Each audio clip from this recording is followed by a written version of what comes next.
Welcome to Those Who Do, the podcast, a show about unique people, their skills, their hobbies, their interests, and their lives. I'm Zach Barclay, here with the Trapper John to my Hawkeye Pierce, Tony Forsmark. Tom Flaherty is a husband and father from Cedar Falls, Iowa. He is also retired from a full career, 22 years, in the United States Army, where he was part of the Army's premier direct action raid force, the 75th Ranger Regiment. He was also a mountaineering instructor and helicopter pilot who flew special operations missions in multiple theaters. Tom gives us an intimate look into why he chose a career in the Army, as well as how he's earned his assignment to one of the most elite teams in the United States Army. He shares a surprising story of his first special operations mission as an Airborne Ranger, as well as the sometimes strangely hilarious training situations he encountered while earning his tab and scroll. It's not hard, it just sucks. Tom's story is honest, informative, and full of humor amongst adversity. This is Those Who Do, the Army Rangers with Tom Flaherty.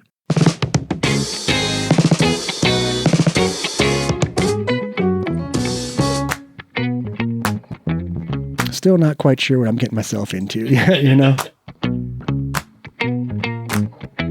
Obviously, they were with my mom because my dad scared me.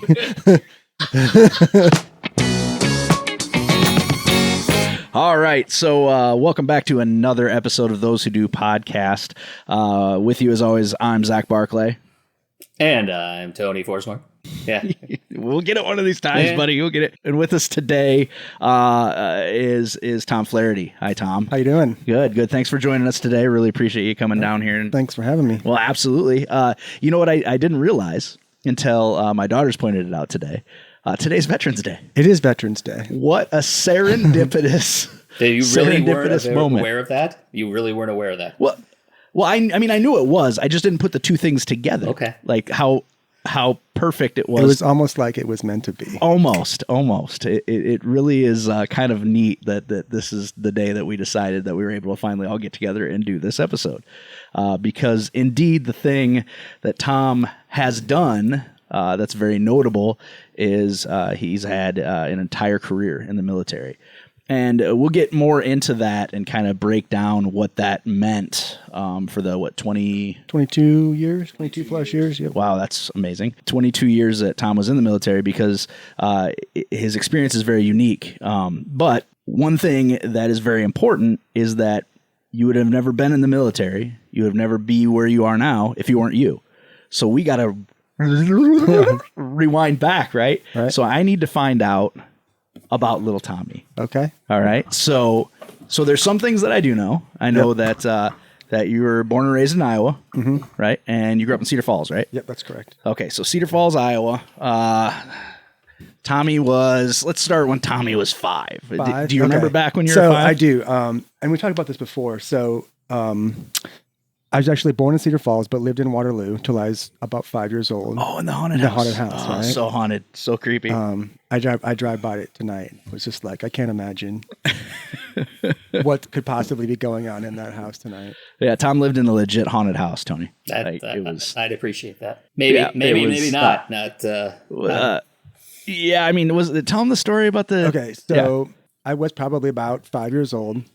And this is probably back to one of my earliest childhood memories. Oh. But I remember laying in bed, and I remember, and still to this day, like I can't sleep with my arms or my feet hanging off the side of the bed because of this. But I remember my arm like hanging off the side of the bed, and then I remember feeling like somebody had come in and like grabbed my arm and like put it back on top of the bed. And I remember being like paralyzed with fear. Like I wanted to look, but I was so absolutely terrified that I was scared to open my eyes. And when I finally worked up the courage to open my eyes, there was something standing in the doorway of my bedroom upstairs. And all I can remember describing it was like shiny metal, like a suit of armor, like a coat of armor, or like the Tin Man, or like a knight, like something like that. Right. And then seeing that, and then just closing my eyes as tight as I could close them and waiting till whatever this thing was went away. And I never told my parents about it. I just always had bad vibes. I could always feel like I could hear something like walking up and down the hallway. Just absolutely terrifying. But shortly after that, about a year later, we moved to Cedar Falls, and that was the end of all that stuff, right? Well, that's because nothing bad happens in Cedar Falls. Nothing bad happens in Cedar Falls. It's a great place. Part of to it grow was up. probably because you moved and I didn't have your address. But So fast forward, I don't know, 15, 20 years later, because this is where it gets really interesting. Okay, right? I was like, whoa, you don't get away that easy. But now I see what you're doing. We're going to tie this story together. So me and my sister are out to eat one night and we're having drinks and we're talking about the old house and things that we remember about the house. And we had never talked about this before. And she said, yeah, I never had a good vibe at that house. Like I always felt like there was somebody like watching over us or some sort of just this weird being. And she said, I remember laying in bed one night and I looked over and I saw something in the doorway or the hallway, and it was something like shiny. Oh, fuck. And I was like, stop right there. And I'm like, there's no way. I'm like, have we talked about this before? And she's like, what are you talking about? Huh. And I'm like, tell me more about this thing that you saw. And she's like, it was a person that reminded me of like a knight or something shiny or like, and I'm like, that's crazy because I've never talked about this with anybody. And the fact that 15 or 20 years later, we would talk about this and you would describe the exact same thing that I saw. I mean, it gave me goosebumps and it was terrifying. And I'm like, okay, yeah. I'm like, this has to be a legit haunting. So I kind of. Are you sure your dad wasn't just into cosplay? No, not at all. Was a LARPer or? No. My dad was not into fun. So that's how I know that wasn't the thing.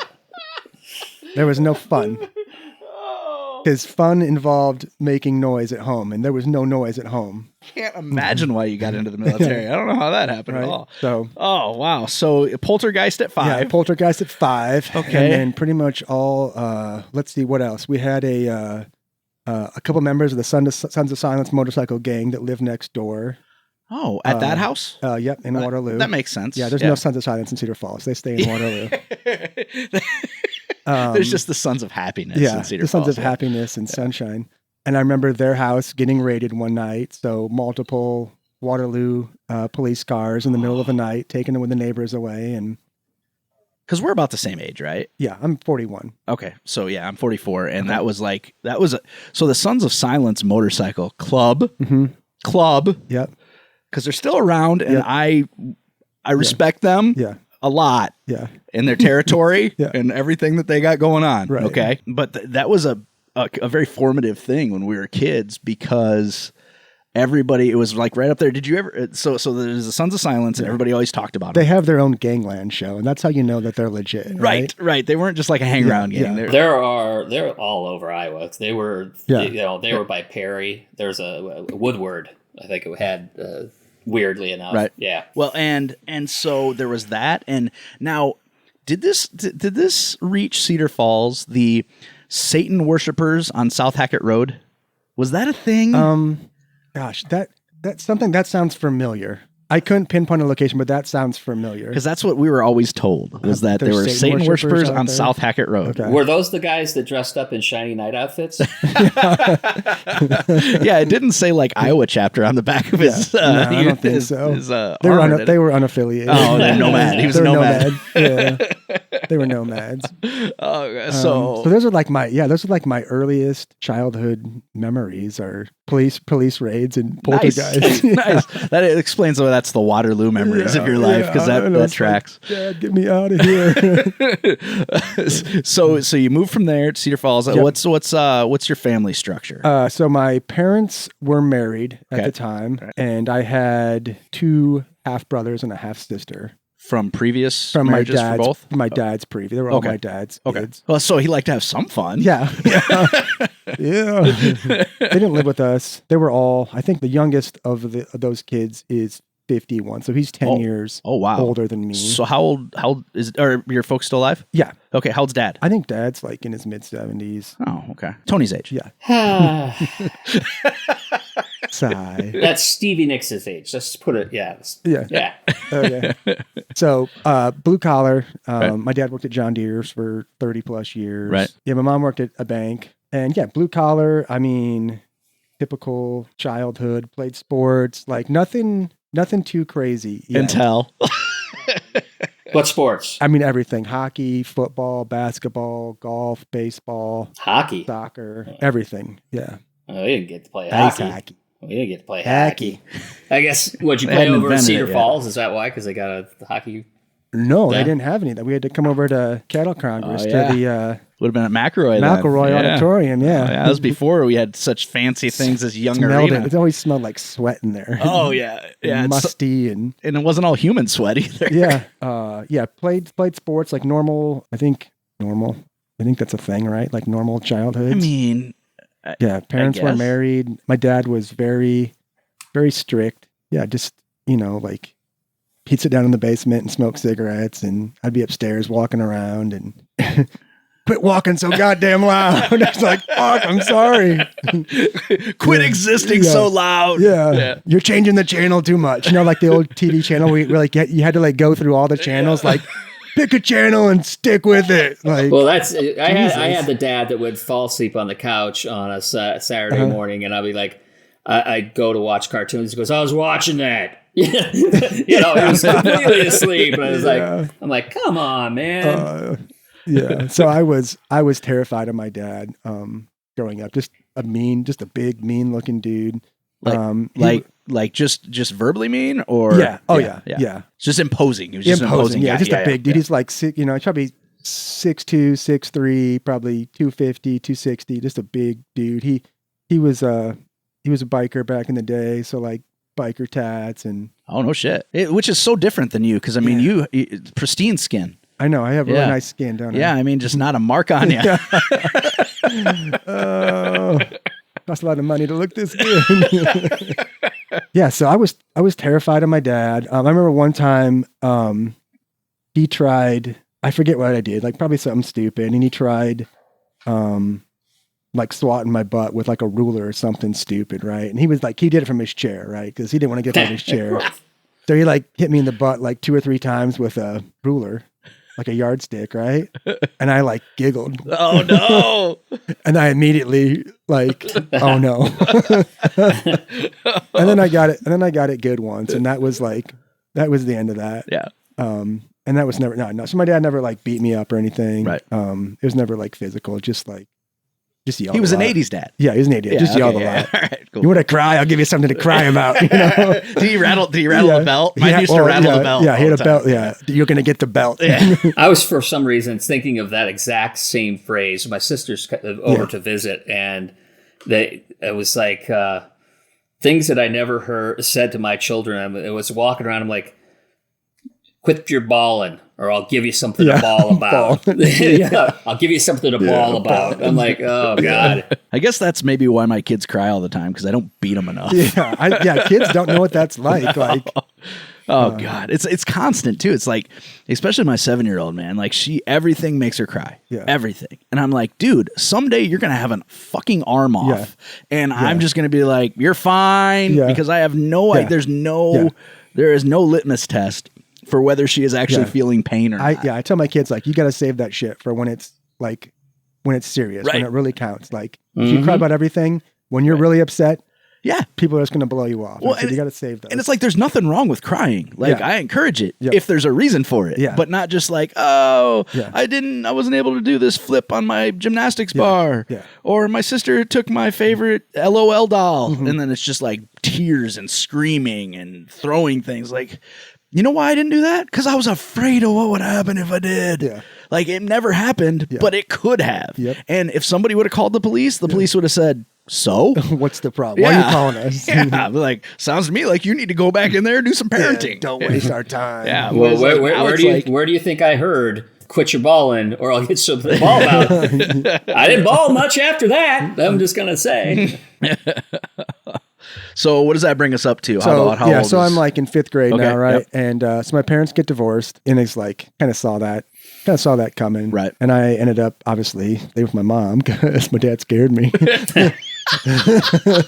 So my mom's like, who do you want to live with? And I'm like, are you serious? Like, you of course. I'm like, yell at me. I love you, mommy.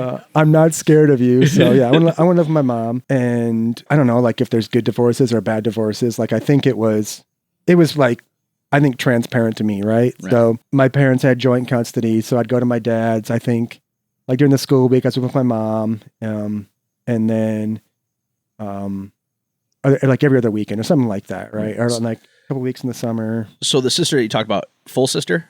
No, everybody's a half. Everybody's half, yeah. Oh, so you're baby Tommy. Baby Tommy, yeah. Oh, okay. Only child, right? I think it started off good. Like my mom, I don't know, like I started testing my, test your boundaries, right? And see what you can get away with. I mean, that just progressively got more and more. Oh, boy. And when I was, I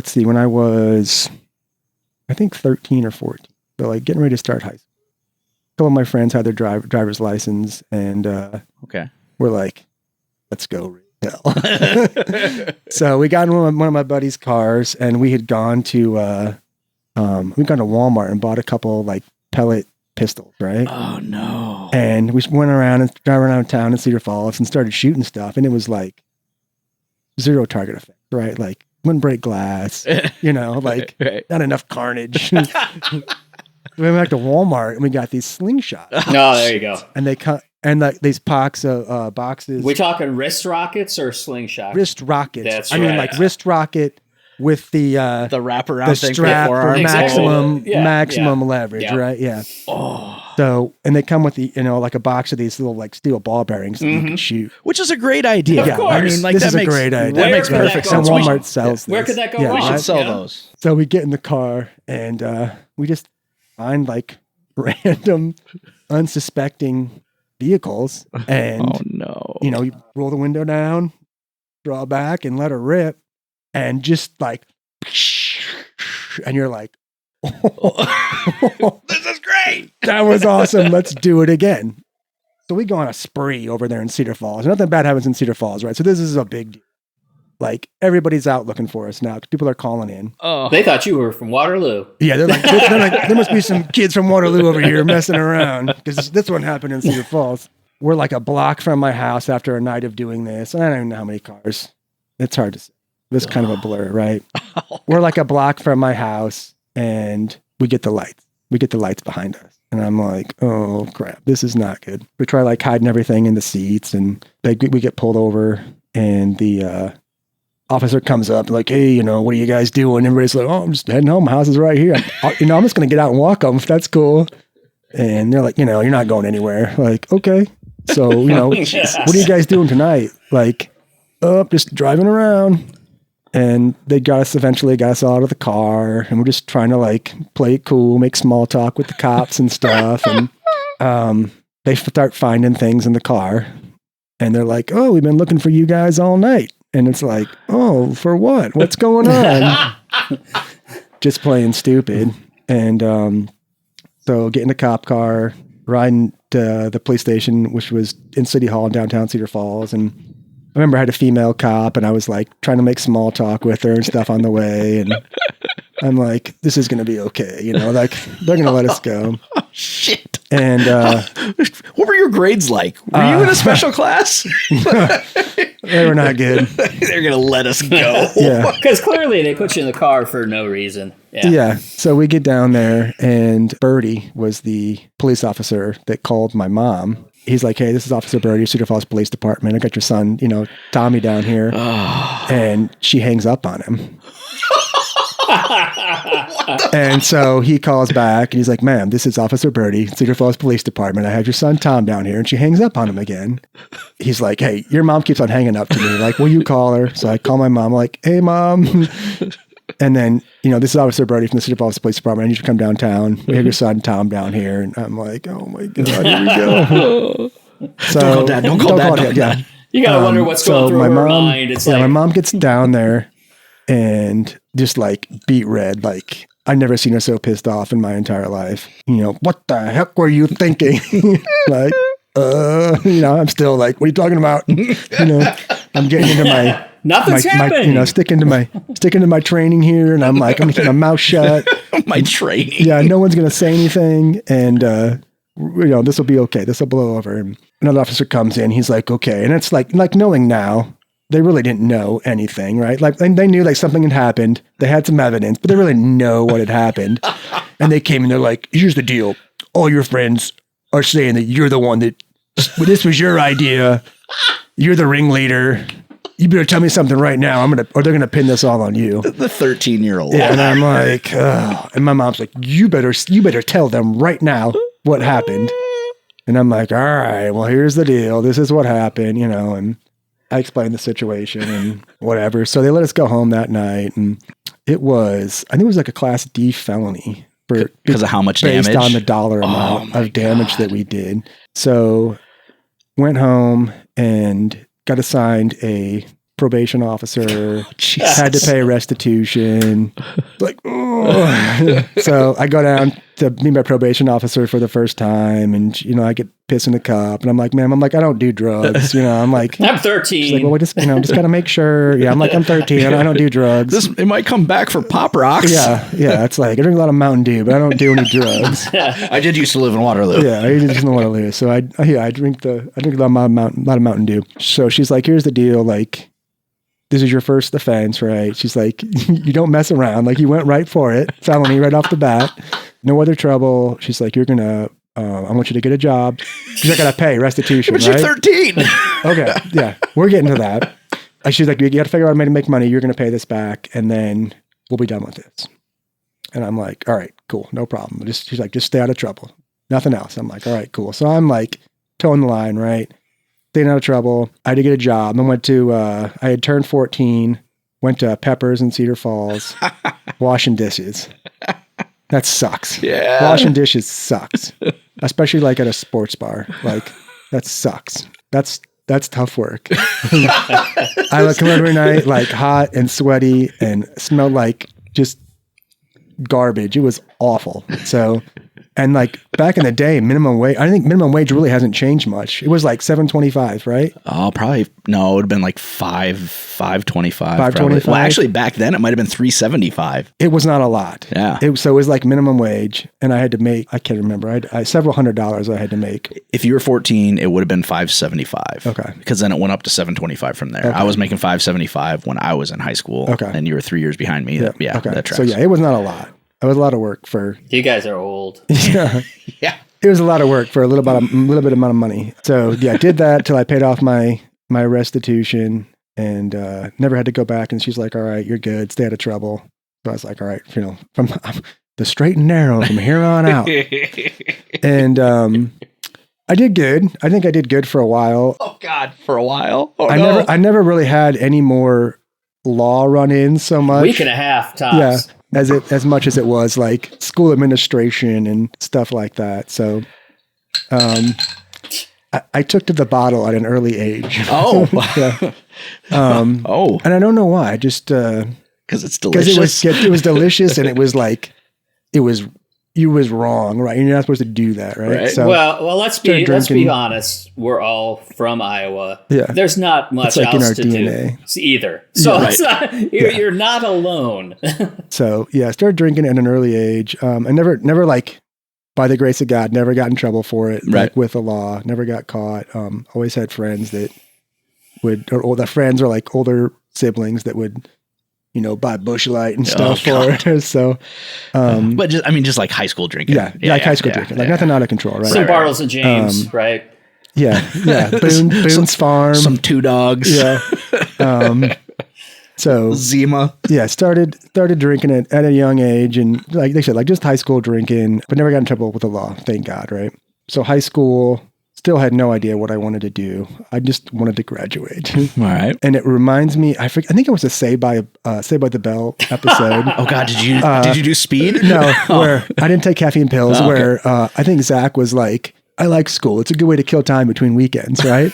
And that's basically the mentality I had about school. It's like I go to school to hang out with my friends. I didn't really try very hard. But you were in sports, you were in sports still? But I did sports, yeah. So good enough to play sports, right? Yeah. Which is like, I think if you have like a 2.0 GPA, you can play sports and not be failing any classes. And did you go to Cedar Falls or NU? I went to NU. Oh, okay, all right. Yeah, so there's Cedar Falls, the big school, right? The big high school with thousands of kids. It sounds terrifying. And then there's Northern University High School, which is a laboratory school on the University of Northern Iowa campus, which I think I had. It was. Till I got burnt down and bulldozed. Yeah, we used to run cross country against those guys. Yeah, so that was a different experience. I think I had like 55 or maybe 60 kids in my class, most growing up. So that was, like small school. Something happens in that school, like 10 minutes later, everybody knows about it. So, but yes, continue with sports and stuff. Grades were good enough to continue to play sports. And I was like, not a superstar in anything, but I just enjoyed. You're just an athlete. Just an athlete, right? Like, I just enjoyed playing everything, but not to the point where I would like apply myself too much outside of like. Off season was something. Yeah, off season was like. Off season. Off season was like, yeah. So in between sports, it was like chasing girls. That was like my main hobby. I spent the majority of my time, like any teenage boy. Like that's pretty much what I was into was sports and girls. So. Sports and having boners. So when I wasn't playing sports, I was chasing girls. That's pretty much what I did. And then I think probably my junior year in high school, I started thinking about what's next, right? And I thought about college, right? So I didn't want to go to UNI. I wanted to go to Iowa. I wanted to get away, a little bit away from home, but not too far away. And, boy, were you wrong? So I was thinking Iowa. I wanted to go to school for business, and I wanted to move to Chicago after I graduated college and be a businessman. Like that was Gordon my thing. Gekko. Yeah, I wanted to wear a suit. I wanted to freaking, have nice hair. So awesome to hear. Be a real mover and shaker in Chicago, right? Nailed it. And I was like, this is it. Like this is what I want to do. And so finished up getting ready to finish up my junior year of high school. And still like thinking that's what I wanted to do. And then everybody's seen the movie Black Hawk Down, right? So before the movie came out, there was a book by Mark Bowden called Black Hawk Down, right? Sure. And it talks about October 3rd and 4th, 1993, Mogadishu, Somalia, the mess that the United States got themselves into those 2 days. And I read that book and I was like, gosh, this sounds horrible. Yeah, this sounds like this is crazy. Like this sounds hard. Like the things that these guys go through to get into these units, it just sounds like they sound like rock stars, like super athletes, like not the average person can do this, right? Yeah. Almost as bad as washing dishes at Peppers. Yeah. Almost as bad as washing dishes at Peppers, right? Specific set of skills. Right. And I'm like, this sounds like this is so exciting, right? Like jumping out of airplanes, blowing shit up, riding around in helicopters. Using wrist rockets and nobody can do anything about it. Yeah, using wrist rockets, right? And I'm like, maybe this is something that I want to do. And this is like when the internet was first, Al Gore and his internet, right? It's first getting started, right? So you get these like, you get the discs from America Online and you get like 60 free minutes, right? So I'm just burning through my 60 free minutes on America Online. Dude, no, CompuServe was where it was at, man. America Online? Yeah, AOL, man. And then it's like your mom picks up the phone. You're like, Mom, like, hang up or I'm going to get disconnected. I was in a private chat with a girl. Yeah, I swear it was a girl. I was downloading pixel art. I was downloading pixel art of naked women. It was nipples. I swear it was nipples. So I started like, as much as you could on the internet, like researching, like. Well, that had taken forever. It was taking forever. But I was like, I started reading stuff and I was like, man, like, this sounds absolutely insane. I think I want to do this. Oh, fuck. Right? So I started, I didn't know exactly what I wanted to do yet, right? I know I wanted to be in the military. I didn't know exactly what I wanted to do. I went and talked to active duty recruiters, and I went and talked to like National Guard recruiters and Marine recruiters. And so I went and talked to the regular Army recruiter first to see what they had to offer. And I didn't know like if I wanted to go all in right away, right? So I went and talked to a National Guard recruiter, and he's like, I understand what you want to do. Like, you want to jump out of airplanes, you want to shoot guns, you want to do all this cool stuff. He's like, I got a job for you, right? So there was a LRSH detachment, which is a long-range surveillance detachment out of Camp Dodge in Des Moines. And he's like, a lot of these guys are guys who are former Special Forces guys, former guys who were in Ranger Regiment, and now they drill out of Camp Dodge. So you go do your weekend a month, your 2 weeks of the year, and then whatever additional like training and schools you want to go to. He's like, you can go to college. We'll give you money to help pay for college. And I'm like, now we're talking. I get to do both. I could still be a miscreant and be in the military. And still get the good hair. I could mesh these things together. And then I'm like, this is me, right? So between my junior and senior year of high school. I go sign up. I go down to the MEPS station in Des Moines. They look at my butthole. What's MEPS? Fuck, dude. Like, I was just gonna ask it seriously, and then you said they look at my butthole, and it just fucked me up. God, what does that stand for? It's like a medical something. It's the entry processing station, or some military entrance processing station. If that's not what it means, that's a pretty good. Close enough. Like people right? get the MEPS. okay. You tell somebody you're going to MEP down to MEPS, and my butthole's open. Yep. So you go down there, and they freaking make you walk like a duck and look at your butthole, and that's where they put you in the military. Military entrance. Yeah, I did. Did you nailed it? You nailed it. About a thing or two, right? So you go down there, and that's like your first military experience, right? So you get in there and you see all these other kids that are about your age from all walks of life, and you all get in processed, right? So you pick your job, you get sworn in, you do your physical, fill out paperwork and stuff, and they send you back to wherever you came from. And then, so you're on the delayed entry program. So I'm in the Guard, and I'm not going to go to basic training until after I graduate high school. Sure. So I can go down with my unit. I can drill 1 weekend a month until I ship out for basic training the following summer after I graduate. Okay. So get put in, go down there, get my uniforms. I'm like, looking cool. Put on my get laids. Yeah, get my boots, and I'm like, oh my God, I have a uniform. This is awesome, right?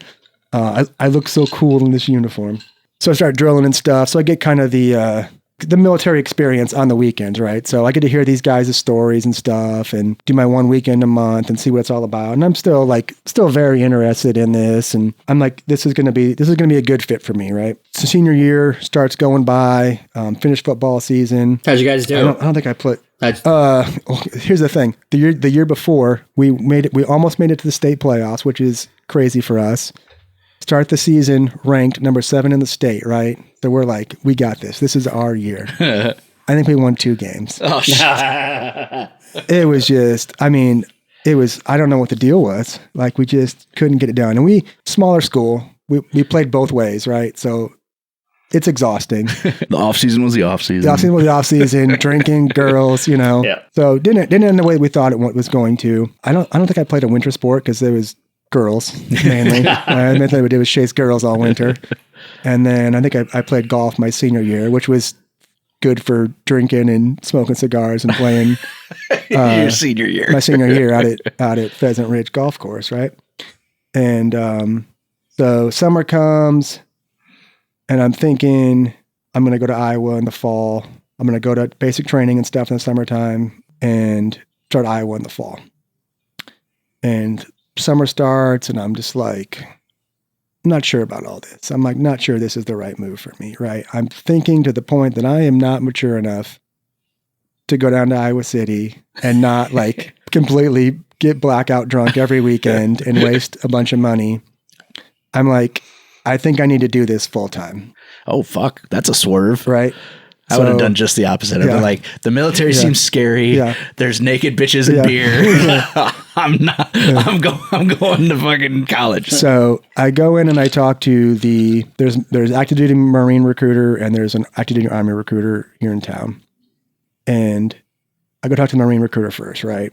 And I walk in, he's got this poster of this grunt, cami face paint, in his fatigues. Mm-hmm. And they're like, what do you want to do? And I like point to the wall, and I'm like, I want to do that shit right there. He's like, ooh-ah, whatever they say, ooh-ah.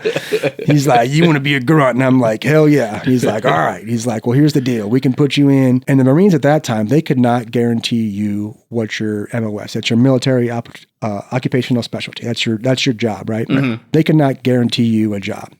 So they're like, we'll put you through basic training. Or they called it like boot camp. I think boot camp's for like criminals, but the Marines call it boot camp, right? And so they couldn't guarantee you that you'd be a grunt? Yeah, right? Like, I want to like shoot shit and blow shit up. And they're like, we can't guarantee that, right? I want to be the guy they throw into the fucking meat grinder. He's like, I'm sorry. He's like, you might be we can't guarantee that you're going to end up being a truck driver. Yeah. They're like, you could be a truck driver, you could be a tank driver, you could be a cook. How's this crayon taste? Yeah. I don't know. It's purple. It's purple, right? And I'm like, ugh, that sucks. Like, it's my luck, right? luck of the Irish, I would be like a fucking cook or something. Peeling potatoes. And I'm like peeling potatoes and just hating life. So I walk out of there and like the shady Army recruiter's out there smoking a cigarette and he's like, hey. And I'm like, me? He's like, yeah. Hey, come here. He's like a smack dealer, right? Like on the corner. And he's like, come here. Let me talk to you. And I'm like, what's up? He's like, what'd they promise you? And I'm like, what do you mean? He's like, what'd they promise you? What are they gonna do for you? And I'm like, they told me I could be a Marine. And he's like, but they didn't promise you anything? He's like, they're gonna give you extra money for college on top of your GI Bill? And I was like, no. He's like, are they gonna guarantee you like any schools or anything? And I was like, no. He's like, they're gonna give you a cash bonus? And I was like, cash bonus? I'm like, what are you talking about, dude? He's like, come inside, let me talk to you. I can promise you'll get shot at. I can promise you that. That's what you want, right, son? Yeah. So I go in, and at this point, I don't think we're like at war with anybody, right? 2000, right? Almost. So we're like, I think the Bosnia stuff and Yugoslavia, we did some bombing, but we're not like at war with anybody at this point, right? So it's like peacetime army, right? They saved that for you. Yeah. So this dude's like, what do you want to do? And I'm like, bro, I want to jump out of airplanes and blow shit up. And he's like, booyah, Airborne Ranger. And I'm like, that's it. He's like, are you scared of roller coasters? And I'm like, I'm terrified of them. Oh, fuck. And he's like, okay, here's the deal, dude. He's like, you got to jump out of airplanes to be an Airborne Ranger. I'm like, yeah, I got that. He's like, it's kind of scary, but you'll get used to it. And he's like, here's the best part. You get paid an extra $150 a month for being airborne. And I'm like, I'm like, bro, drop the papers. Like, let's do this. Jesus. Can I do that now? Yeah. $150. That's it. $150. Yeah. He's like, wow. And I'm like, I watched a video and it's like showing dudes going through like Ranger training. And I'm like, oh, this is going to suck. But I'm like, I want to do this. Didn't you worked at Menards in high school, right? Yeah. You made $150 a month working weekends with incentive pay. Yeah, true. He's like, do you think you can do this? And I'm like, oh yeah. I'm like, I got this. No problem. Right. He's like, it's hard. Like most people wash out. And I'm like, oh, I got this, dude. Like I worked at Pepper's washing dishes. Yeah, I'm like, I got this. So I went home and I told my mom, I'm like, hey, I'm going active duty. And like, she wasn't opposed to it. I think she was almost relieved. Like, thank God. And I went to tell my dad, and I think same thing. Like I think he was indifferent. He was kind of relieved about it, I think. Just don't wear those boots in the house. They're too loud. And I think like teachers and like everybody is like, are you sure? Like, because you're kind of a smart ass. You don't try very hard at school. Like, are you sure this is what you want to do? And I'm like, yeah. I'm like, 100%. I got this, right? So signed up. I went back down to MEPS. They licked my butthole again. And it was still good. It's still good. Yeah. I had to do some shady stuff though to get released from the National Guard. And I think I'm retired now. This is like, I don't think you can use this in a court of law or whatever, but I had to come up with a lie to get out of the National Guard. So the Army recruiter, they are like pros at this. Like they're pros at putting you in the Army. Like whatever you've done other than like murdering somebody, right? Like they will figure out a way. That's for later. Yeah. They will figure out a way to get you. That. Yeah. They're like, I'm like, here's the deal. I'm like, I'm already supposed to ship out with the National Guard. I'm like, I need you to get me out of that. Kind of want to hang out with my friends this summer, and then in the fall I'll ship out. And they're like, oh yeah, no problem. We'll take care of this, right? So I had to come up with some story to get me out of the Guard, like some sort of like hardship story about why I couldn't stay in the Guard. Oh, so simply saying I'm going to the real military wasn't enough? Not enough, right? Oh, weird. Like, not enough. So I had to come up with some story about my uncle down in Florida coming up on hard times, and I had to go down there to like save the family like fishing business or something. Was there an uncle in Florida? No. There was nothing. I don't even like fishing, right? I'm not even, I get seasick, right? I can't believe that the Army had you defraud the federal government. I think and this is way before Falcon and Winter Soldier, where, that's what he did. But okay. Yeah. So I'm like, here's the deal, guys. I'm like, let me out of the Guard, or I'm going to have to move to Florida. I gotta save the family business. And they're like, oh, darn, sorry, I hate to see you leave. There's fried shrimp. There's shrimp gumbo. So it worked out that they once the guard released me that I could get into the active duty. So hung out with my friends all summer, went down to Iowa City one last time and just freaking burned it down. Just freaking, I don't remember. I was like, I'm like, this is it. And it was kind of like that, like sealed the deal for me. Like, you cannot handle this. Like, this is too much. This is a good thing that you're doing. So went out with my friends one last time, got crazy, and then got ready to ship out to basic training. So I called the recruiter the day that I was supposed to leave. He's like, hey, come down to the recruiting station in Waterloo. I've got your bus ticket. We'll put you on. You can tip that down towards you if it helps. There you go. We'll put you on the bus here in Waterloo and send you down to Des Moines. You go to MEPS. One last time, no butthole peaks. I'm like, what is this? Very interesting. Like, if you guys just want to see some pictures of my butthole. Is this the Navy? Yeah. You need to look at that dude right there. That dude right there. Yeah. They do one last paperwork thing, and then they ship you, give you a plane ticket, take you to the airport, and send you on your way, right? So go to the recruiting station in Waterloo, get my bus ticket. My parents take me down to the bus station in downtown Waterloo. Oh, that's terrifying. I know, right? Yeah. And I get on the Greyhound bus. It smells like piss. And we take off. And I'm like, on my way, right? The first stop was my hometown, Cedar Falls, Iowa. And I'm like, there's no way the Army is this messed up, right? Like, there's no way the military it's this inefficient that they would have me come from my hometown to get a bus ticket, to get on a bus. Sure, your hometown. To take to the first stop is back to my hometown, right? I'm like, there's no way. Where does the Greyhound bus stop in Cedar Falls? The Black Hawk Motel. Oh. In downtown Cedar Falls. Okay. I'm like, there's no way. This is a fluke, right? That's awesome. So, no, what they call that is foreshadowing. Yeah. So I get down to Des Moines, do the last little thing at MEPS there, stay at the hotel, ship off the next morning. They give you a packet, take you to Des Moines Airport. To fly you to Cedar Falls. Yeah. Fly to Waterloo Airport. I flew down to Atlanta, got on a bus in Atlanta with all the other, everybody else that's walking around with these yellow envelopes at the Atlanta airport. Like, oh, are you in the Army? Oh, me too. Go stand over here, right? No way. So they get you on a bus. They take you from Atlanta down to Fort Benning, Georgia, is where I went for basic training. And I don't know why they always make it so you get there at the middle of the night, right? Like, what's the deal with that? Why do they always do that? You always see the Marine videos. It's like the middle of the night, like get off the bus, get on the footprints, right? Same thing at Fort Benning. It's like middle of the night. 1 o'clock in the morning, we get off the bus. Everybody's all tired and shit, trying to figure out what's going on. So get off the bus. You go to this reception battalion, and they looked at your butthole again. Yeah, they look at another physical. Same dude. He just drove down there. Shots, dude. The freaking shots. They're like a shot. They hand you the shot. They put the shot in this air. It's like an air gun that gives you a shot, and it's just pop, pop, and everybody's just like. It feels like peanut butter getting jammed into your ass and your arms from all the shots you get. So what are they worried about with your butthole? That they look at it so much that it gets bigger between times? And they're like, wait a minute. There's so many weird things that you can get disqualified for. Well, I mean, back then, a butthole getting bigger. Yeah. I don't know if it's I don't know. It's weird. Were they measuring it? No, they don't measure. They didn't touch it. Because back then it wasn't okay for your butthole to get bigger. Yeah, it's bad. It's bad. I got to tell you, the dilation level of this is not appropriate. Yeah. I mean, I'm not going to ask. You better not tell. But I'm just saying. Yeah.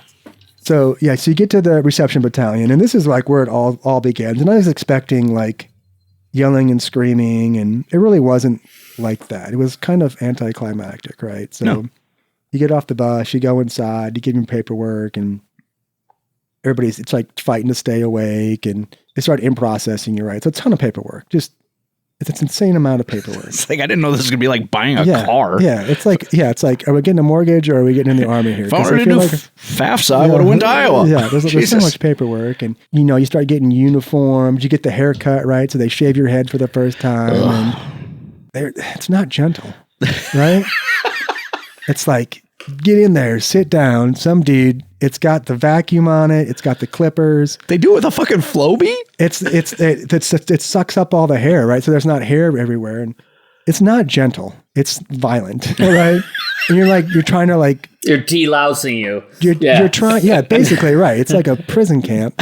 They're delousing you and you're trying to be comfortable and you're trying to help them out, but it's a violent thing. They shave your head. I think I looked pretty good with shaved head. There's dudes that did not look good. There's dudes that look like, what's that dog? A Shar-Pei? Like, you know what I mean? They got like the hot dog bun folds. They got like wrinkles and shit. In the back. Yeah. I think I look good with a shaved head, right? It was summertime. I was tan. I think I look good with a shaved head, right? So you get all your uniforms, and you are waiting at this reception battalion for your basic training class to start, right?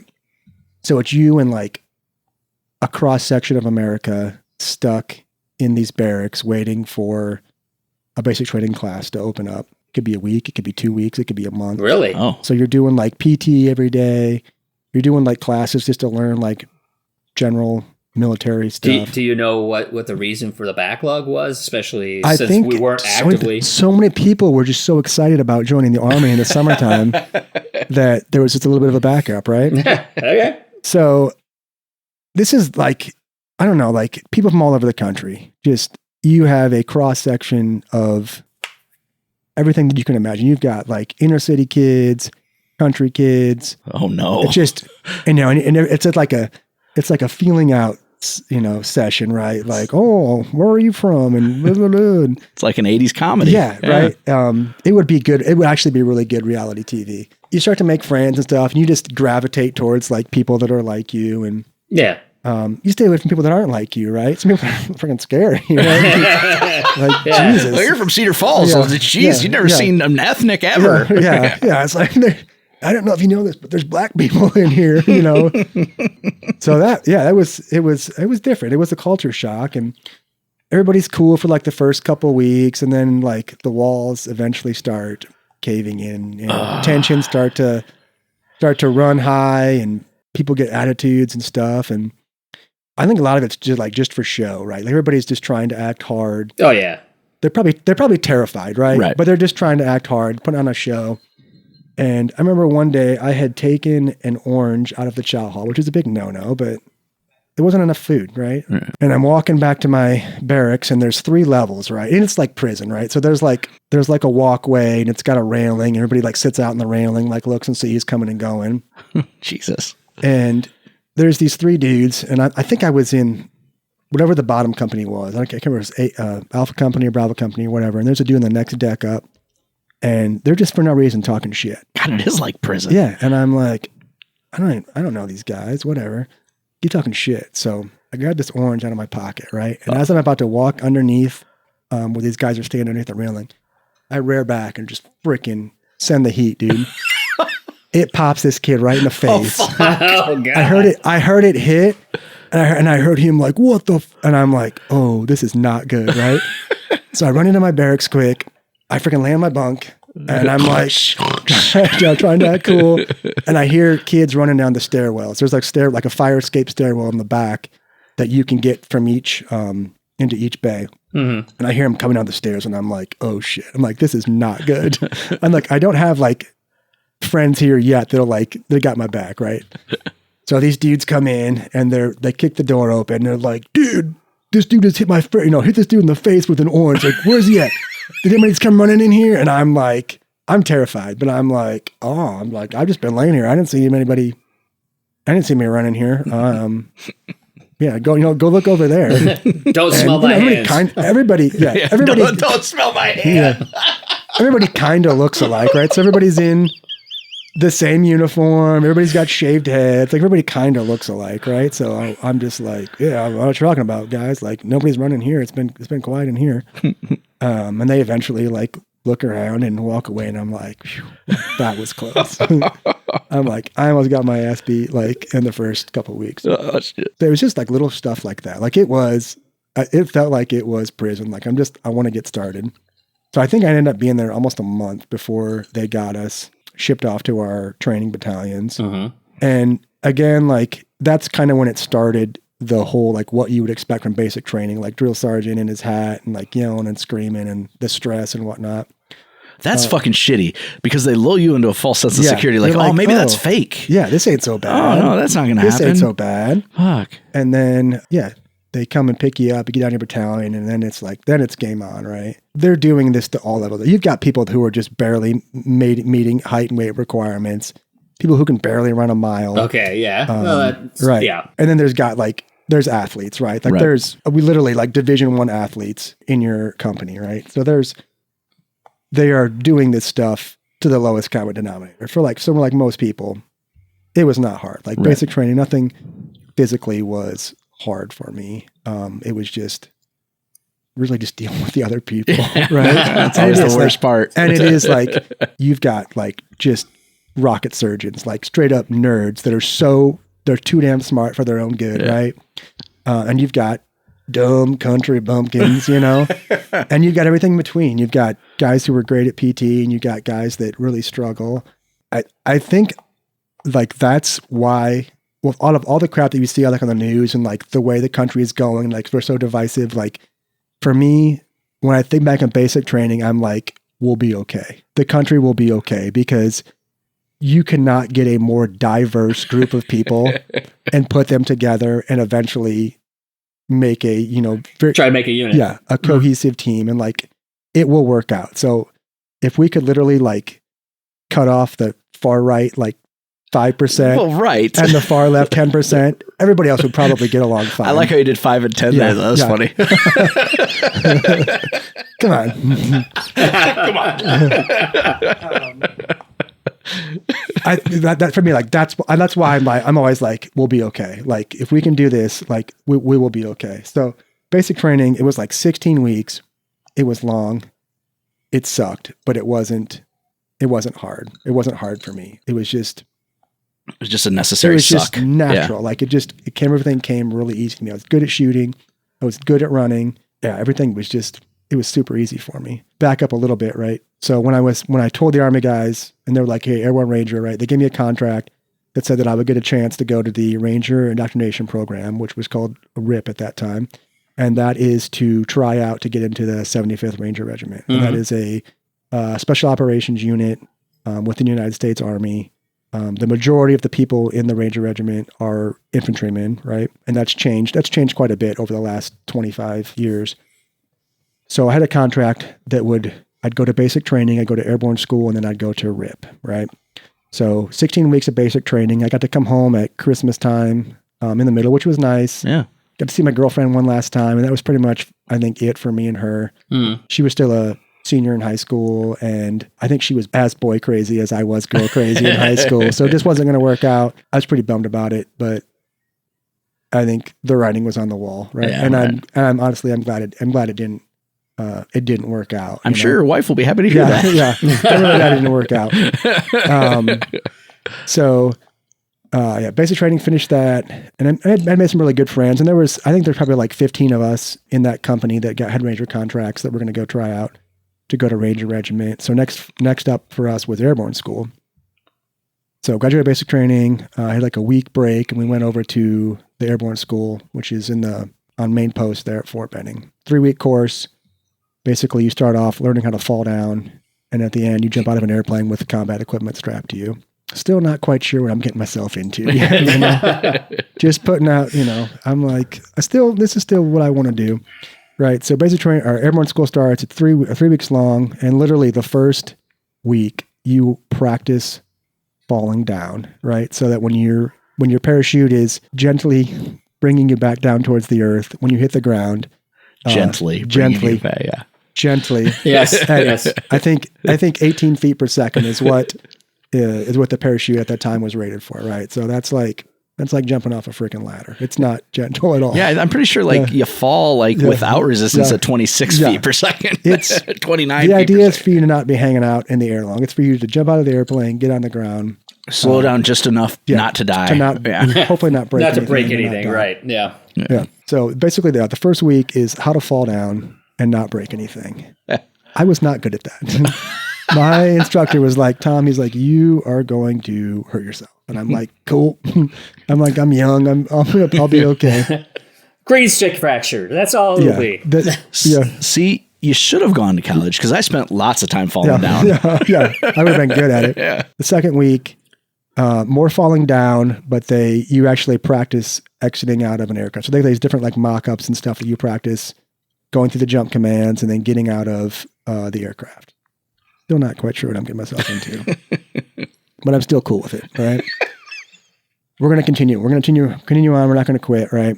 And then the third week is the jump week, right? This is the week everybody is waiting for, right? So you got a weekend before jump week and everybody's just like sitting all weekend, getting anxious, ready to go, right? So Monday comes around, you wake up in the morning, go eat breakfast, and then you run down from Airborne School down to the airfield, down at Lawson Army Airfield there at Fort Benning. How far is that? I don't know, like maybe a mile. I can't remember. It's not bad. It was dark, and you just follow carrying all your gear? Or no, you're just like, I think you carry like a water bottle, your canteen, and just your uniform that you're wearing. Maybe your helmet. That's not bad for a mile. Bad. No. Nah.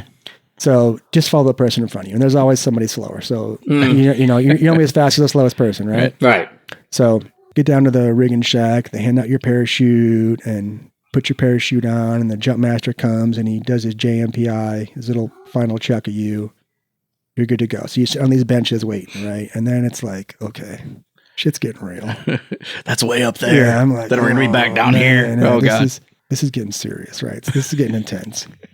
So where's my buddy? Where's the guy they strapped me to? Yeah, you hear the airplane, the C-130s land, right? And then doors open up. They take you outside. They get you on the airplane. It's hot. It stinks. That should get you to want to jump off. Yeah, they're not. It's not like a military airplane. They're not comfortable. They're not designed with passenger comfort in mind, right? They're made by the lowest bidder. With parts from the lowest bidder. They're designed to get from point A to point B and hopefully not crash, right? Right. Yeah. So you get on the airplane, you take off, and Fort Benning in the summertime is miserable. Oh yeah. It's hot, it's humid. So you get up there, you're yanking and banking, they get you in the pattern for your jump, and you start going through the jump commands. And it's like, oh shit, like this is getting serious, right? So you go through the jump commands, get your static line all hooked up. They open up the jump door. Wind starts coming through the airplane. And I think they even tell you, like, a jump refusal, like, you'll be punished with, like, UCMJ action, which is like the Unified Code of Military Justice, right? It's like military law. Like, if you're a jump refusal, you will be punished under UCMJ. So it's like, shit, I got to do this. Right. I mean, so they're talking like now, right? time of the brig, not getting out, not kicking you out. Yeah. But like, yeah. We're going to, and then obviously, you're not going to finish the course.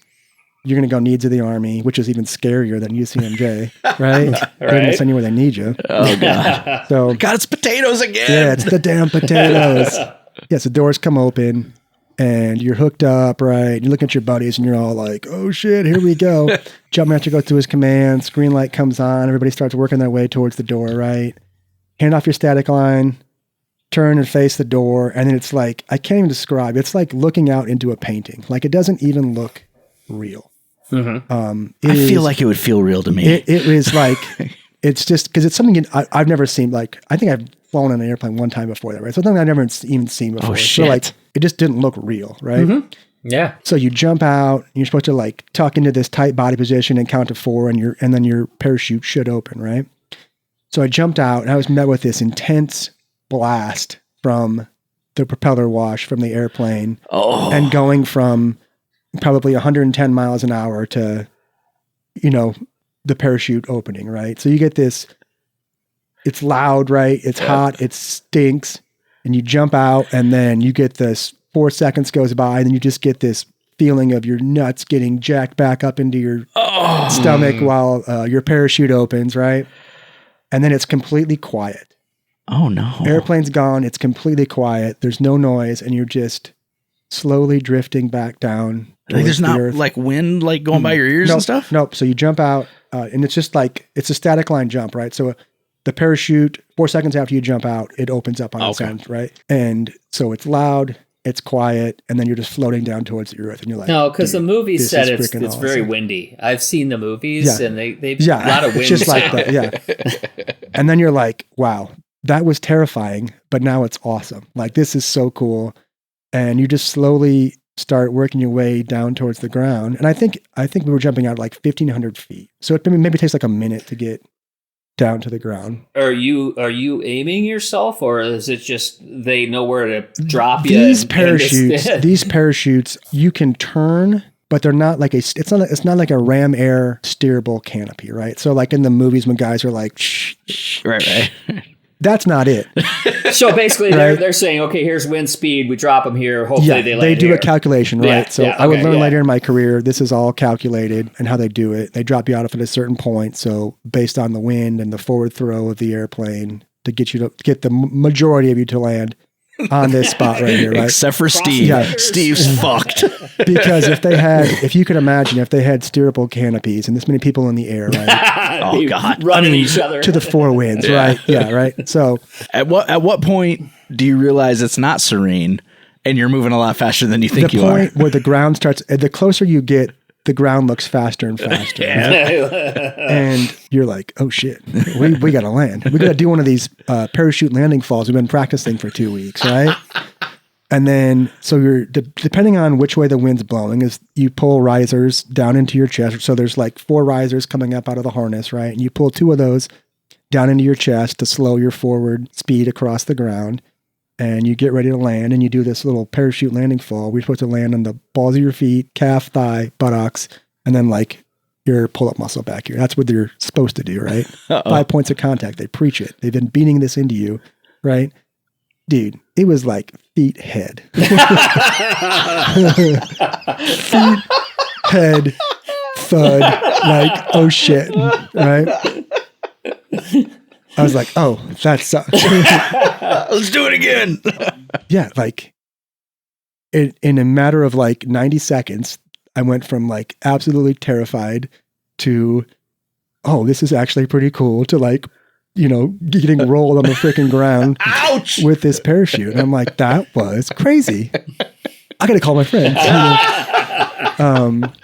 We're all blackout drunk in Iowa City. So you pack all your shit up and you run to this parachute turn-in point, and you get on a bus and you go back to the airfield and you do it again. Oh, shit. Yeah. So you got to do 5 jumps during this week, do 4 daytime and 1 nighttime. So I think we did 2 a day, and then the final day we did our jump into our graduation. And it was a night jump. And when I use the term night, I use it loosely. It was night somewhere. Okay, because I was going to ask you, how was a just night not jump, in Georgia. your first night jump comparatively? Because you're not seeing the ground, right? You're not seeing the ground. Yeah, so that's the thing. Yeah, night jump. We're not jumping with like night vision goggles. It's like, yeah, that's the worst part, right? Because when you do a night jump, for the most part, like you're jumping into these like giant airfields or these giant drop zones in the middle of nowhere. There's no ambient light unless the moon's out. Mm-hmm. Well, I mean, part of the idea is not only can you not see, but they can't see you. Yes, right. Yeah, so you're like, gosh, the ground should be coming. Oh shit, there it is. You're like, oh, there it is. Damn, ouch, that hurt. Yeah. Yeah, that's it. I found it. Yeah, gosh, I've been floating here for a really long time. Oh no. Boom, there it is. That's what a night jump is like. That's what a legit like zero loom night jump is like. And that's what we would train for, right? So go to airborne school. We did our jump. We did our graduation after our final jump, right? So families out there watching us come to our shooting, get our wings pinned on us. And that was pretty cool. My mom and some of my cousins came down to watch that. And then it's time for the Ranger indoctrination program. No dad? My dad did not come. My dad did not come to this one. Too loud. Too much noise.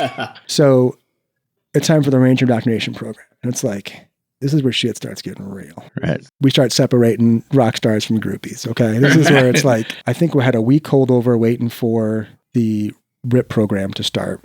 So I'm just doing like PT, hanging out, doing like odds and ends around airborne school.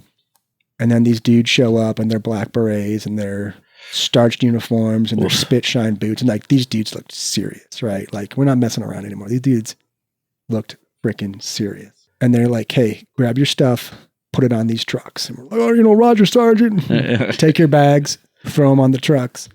These 2 guides get in the truck and they're like, follow us. And they take off in the truck. Oh, fuck. And you're just like, dude, just running behind the truck, trying to catch up, right? Oh, shit. So the training battalion where they do RIP, it was, I don't know, it was generally flat, maybe a little bit uphill at the end, and maybe like another mile down the road, right? You're just chasing the truck. You get there, you get your bags off the truck, and then it's just game on, like Smoke City. And that was at the first point where I was like, what have we gotten ourselves into? You say that, but you've said that several times. This is the Did anybody get weeded out off the jumps? On the jumps, there's always people getting hurt, right? Like, and for the most part, if you get hurt, nothing like terrible. You get like recycled into another class. Okay, but for the most part, the guys that went in with the intention of being Rangers made it to that point? Yeah. Okay. Yep. So we got, and I think there was, I can't remember how many guys chased the truck that day. Anybody catch it? Not really. No. Like at the end, and you get there and you're just it's like, a truck. You get out, get your bags, Smoke City, and then it's same, like everything, it's always like in processing, like who are you, what's your name, a little bit of paperwork, but mainly just getting your freaking ass handed to you. So you get processed in there, and again, like nothing ever happens perfectly sequentially with courses, right? There's always like a holdover and whatnot. So I think it's gonna be like another month before my actual RIP class starts, right? So, and there's like, at this point, there's like 350 kids waiting to start this program. Wow. That's more than I would have expected. It's a lot, right? Yeah. So here's the thing. We can't have that many start the class. So we got to figure out a way to get rid of some people. Oh boy. Yeah. So, during the week, right, the first like 2 or 3 weeks, you do details, Army details. There's always something to do in the Army, right? Like you can go rake lines in the sand. That's some Army shit right there. Like looking for something to do, go rake lines in the sand. Right? Go do some Japanese fucking meditation exercise. Go find something to do. Go pick up cigarette butts. Yeah, right. It's all, fun and stuff for us to do, right? For like 3 weeks. Doing PT like twice a day. And it's good PT, like running hard every day. It sucks, but I've eaten good, feeling good, like ready to start this program. And they're like, hey, to get you guys ready for RIP, we're going to go out to this place called Coal Range, and we're going to practice land navigation for a week. And I'm like, Coal Range? I'm like, I've heard of this place. This is not good, guys. This is not good. So we get out there under the guise of land navigation training, and there was some land navigation. But when we were not doing land navigation, we were getting our asses handed to it. The term hit the wood line became something that still haunts me to this day, right? So we'd be standing in formation and somebody would mess something up, like some infraction, right? And they would say, Rangers, hit the wood line. And the wood line was clearly on the other side of this open field, maybe 300, 400 yards away. You'd run over there as fast as you could, and then they'd be like, pick somebody up. Oh. And so you'd throw somebody over your shoulder and you'd run back. And then you'd be good for a couple of minutes and then say, hit the wood line. And then you'd go hit the one line and you'd carry somebody back. Just games. So you just play these games. But they called you Ranger when you did this. And for me, that was like... affirmative. That's what got me going. Right? Yeah. They're like, yeah. I'm like, hey, Ranger. And I'm like, okay. That's all I needed. Is just a little bit of, you're like giving me a little bit of something. So we're out there for a week we did land navigation, learned a lot. I didn't know that there were such things as wild hogs. Oh, like javelina and Yeah. So Razorbacks? They are wild pigs. And I had my first encounter with a wild pig down there in Georgia. Did you smell it before you saw it? During land navigation, there's palmetto bushes and stuff. And I'm walking to my point, I'm stopped, looking at my map, doing a little map check, and I see the palmettos kind of moving a little bit. And then I just hear this, like, I can't even do a good pig squeal. And I'm like, what the hell was that? And then this big black pig comes out of these palmetto bushes, and I just take off running. Terrified. I'm like, what the hell? What is this? What is this thing? It's squealing. Oh, it scared the hell out of me. And they didn't tell us anything about this. And so I have no idea where I'm at, right? After running, I find my way back, whatever. So we do this for like a week, doing land nav, getting smoked. Come back, we have the weekend off, and then we're gonna no shit start RIP the following Monday. Hang out with the boys. We used to go to the Days Inn on Victory Drive in Columbus. And let me tell you what, Columbus, Georgia, back in the early 2000s, it's rough. It's a rough time.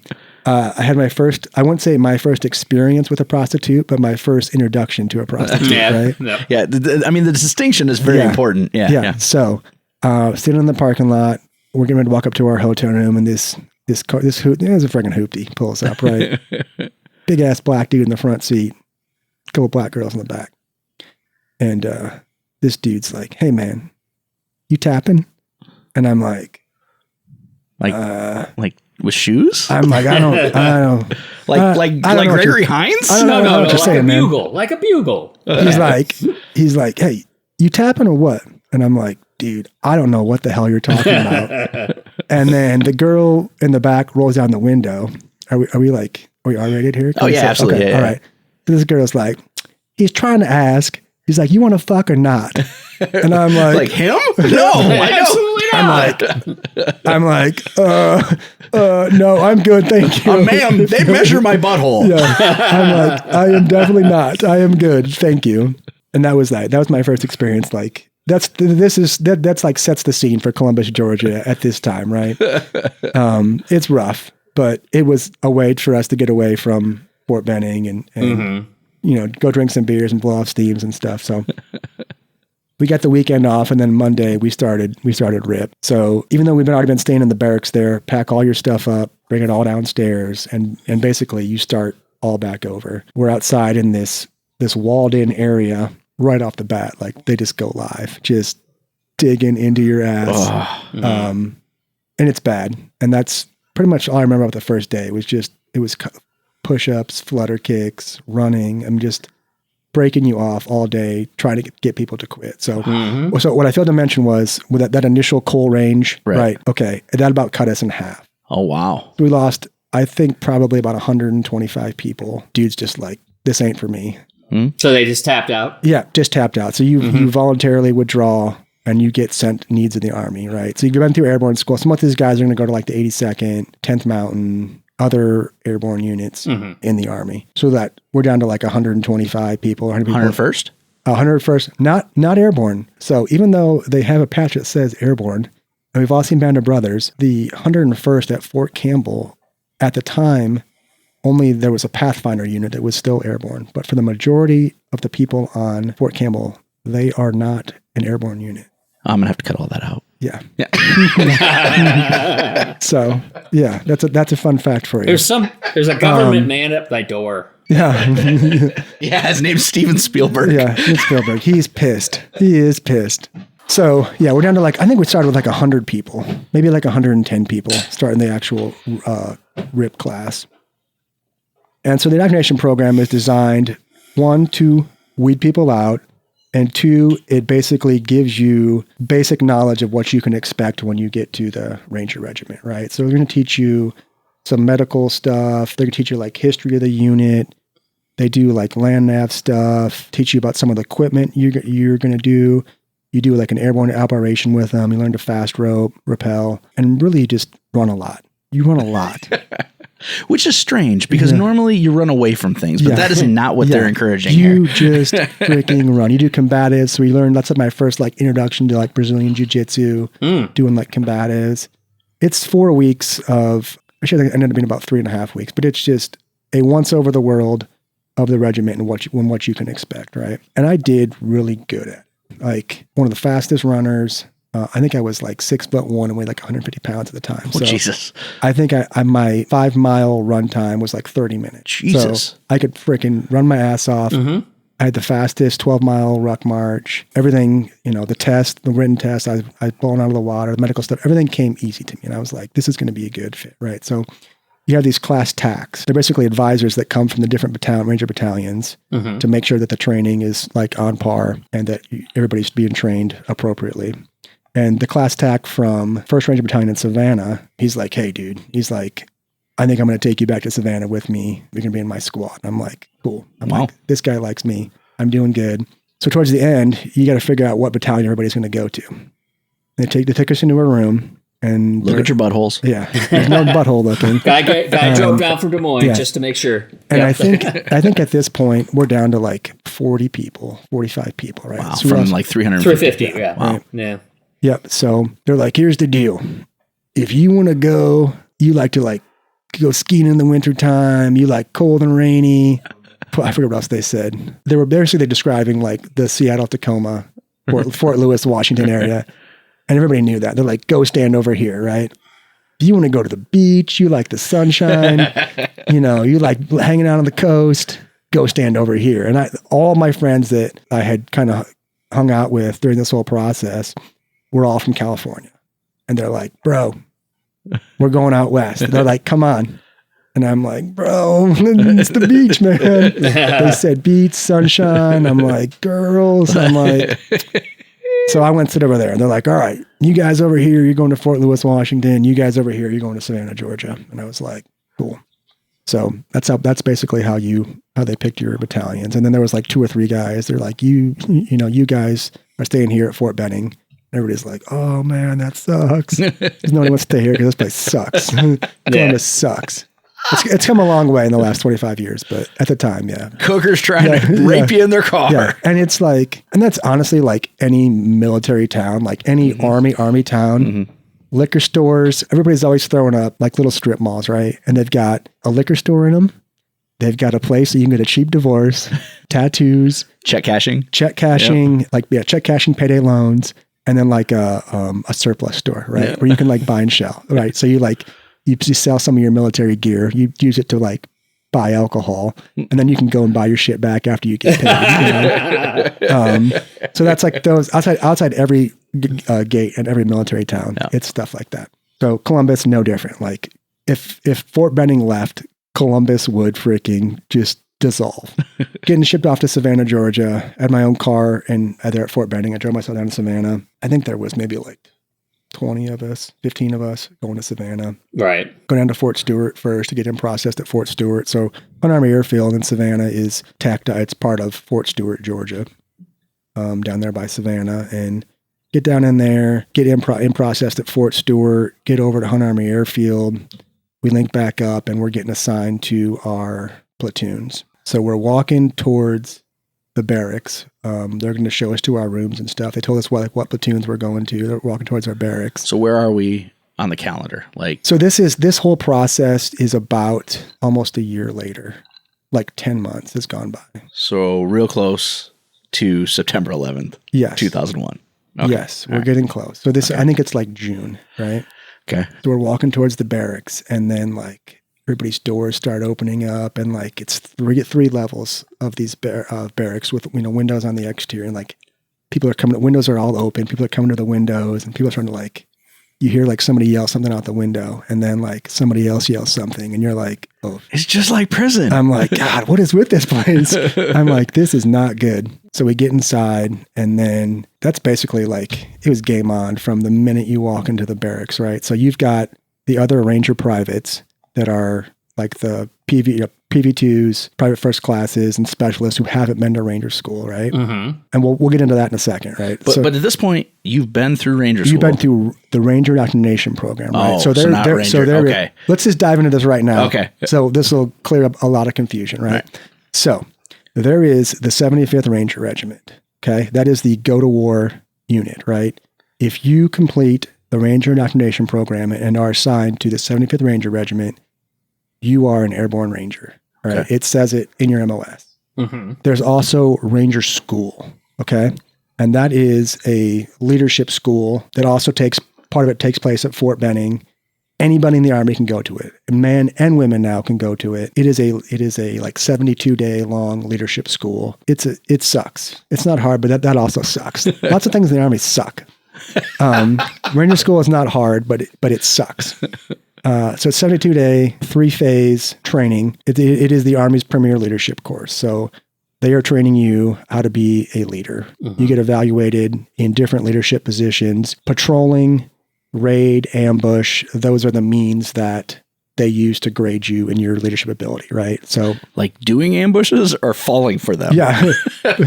Hopefully doing them. Okay, all right. Hopefully not falling into them, right? Okay. So once you go to Ranger School, you wear the tab. You are Ranger qualified. You wear a Ranger tab on your uniforms. So a lot of people that go to Ranger School will also call themselves Rangers. Even though they didn't finish it? So they finish Ranger School. Okay. They graduate Ranger School. They're Ranger qualified, and they will call themselves Rangers. It causes a lot of controversy, right? Because the guys that are in the go-to-war unit, right, they are Airborne Rangers. Right.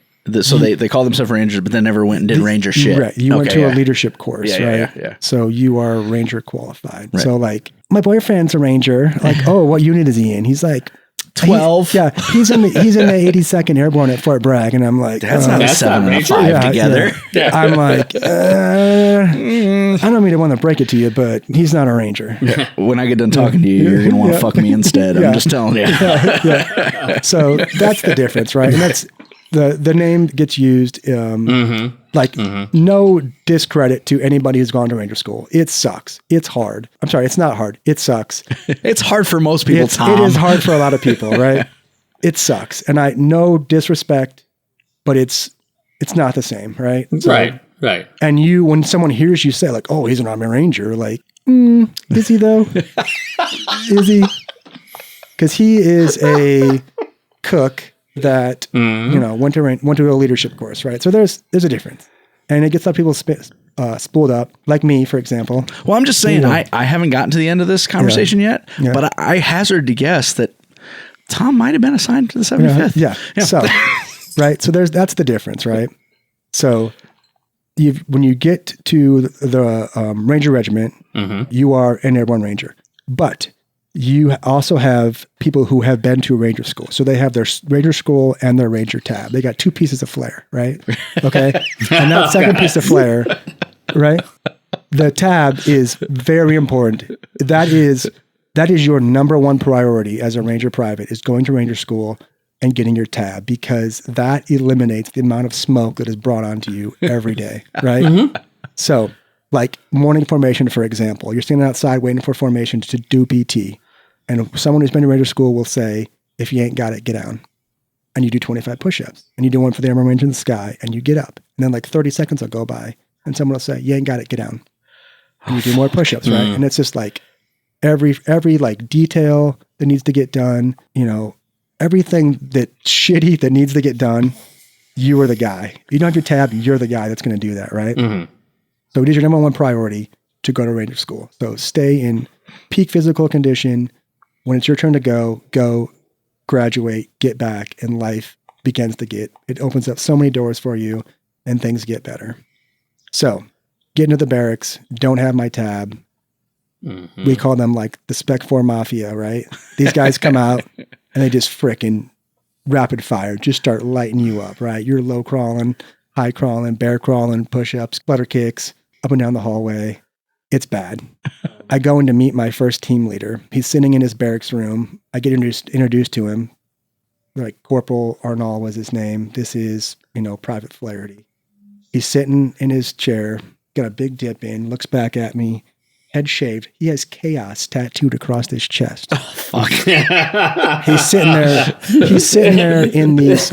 This is Apocalypse Now shit, right? Yeah. He's sitting there in his Ranger panties. And if any, Ranger panties they've been called catnip for skanks, right? Like chicks love Ranger panties. They are these like silky running shorts. I don't know how your balls don't fall out. They're so tiny. And they were part of the PT uniform. So this dude's sitting there in his Ranger panties, big dip in, shaved head, yoked out. Yeah. Balls hanging out. Yeah. Chaos across his chest. And he's like, we're going to go for a run. And I'm like, oh God. Like, sir, I need you to know. Yeah. I did dishes and fucking peppers. Yeah. So we get our PT gear on, and this dude, he's like, keep up with me, right? We take off running. The only thing that saved me is that my roommate was not a specimen when it came to running, right? Big dude. Would never want to fight my roommate, right? Freaking run through a freaking brick wall. If he got a hold of you, he would beat the hell out of you. But he had to get a hold of you. Right. And if I would just run around, he could never get a hold of me, right? So the good thing was I could keep up and he couldn't, and he got all the smoke. Like, focus off me, focus on him. So that's when I learned you've got strong Rangers and you've got smart Rangers, right? Strong Rangers are the rock eaters, right? And they take the smoke, and they're always doing push-ups, taking the heat off you. So my roommate, great dude, love him to death, but he was a magnet for it. Oh, and that was good for me because it took the smoke off me. So, and I could run. Like that was the big deal, right? If you could run, like nothing else mattered. So yeah, moved into the barracks. It sucked because it didn't seem like you were never away from it, right? like normal job, you go to work, you take your uniform off, and then you go home and you're away from it. But when you live in the barracks and you're like a young private, like it never goes away. Like you were always in the military, every minute of every day, right? Mm-hmm. They can fuck with you whenever they want. Dude, they come back drunk from the bars and you're like laying in bed and you hear, and you live on the first floor. And I'll be like, we'll go over to the window and you hear them fucking, you're like sliding your window up, you're climbing out your window, and you run around to your car and sleep in your car because they didn't want to, they come back drunk from the bars and want to fuck with you and stuff. And, it was crazy. So, you know what I just learned recently is if you're at a glory hole, then knocking is what you do before you. That's how you do? Yeah, right before you. Yeah. How did you find that out, Zach? Yeah. I have the internet. Oh, okay. Yeah. So, let's see. That's like June, I think. July, August, I go do a couple training events. One of them was a jump down into Florida, a night jump. Actual night jump, like midnight. Dude, there's alligators. Pitch black, right, down into Florida. And it's crazy the amount of stuff that we can push out of the doors and like door bundles. I'm just getting familiar with all the equipment that we used. But we were doing an airfield seizure, right? So that's the Ranger Regiment's like big thing is airfield seizures. So with like Grenada, Panama, jumping into airfields, taking them over, and then bringing in follow-on forces. That's our bread and butter, airfield seizures. And so we're doing one down in Florida, and we have these mini bikes that they put on a bundle. And they push them out the door, and then guys will jump out after them. They'll get on the bikes, and they can go up and down the runway, making sure that the runway is clear. Huh. So jump master standing there with a door bundle, getting ready to push the door bundle out, and something on his equipment got caught on the door bundle. So you don't jump equipment and people at the same time. So dude was there. I looked away. I looked back. Dude was gone. And I'm like, whoa. I'm like, that's not good. This is some serious shit.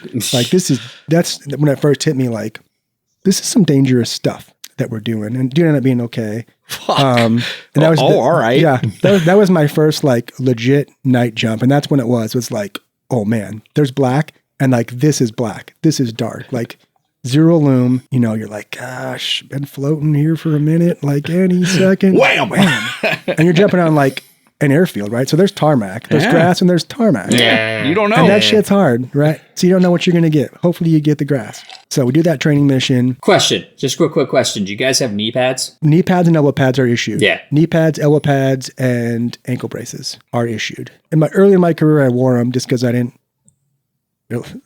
they wouldn't give them to me if I didn't need them. So it's the Army, right? No, I hear you, yeah. They give me everything I need. That's why I asked. I'm like, I think I'd want knee pads. Yeah. Yeah. So did that training mission. That's my first training event. Came back. I think I did another training event up in Fort Bragg.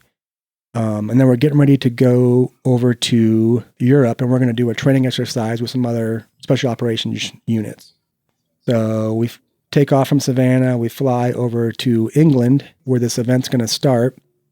And we're sitting in a hangar watching TV, playing cards. I think the next day is when everything's supposed to start happening with the event. And our first sergeant comes in and he said, hey, an airplane just flew into the World Trade Center.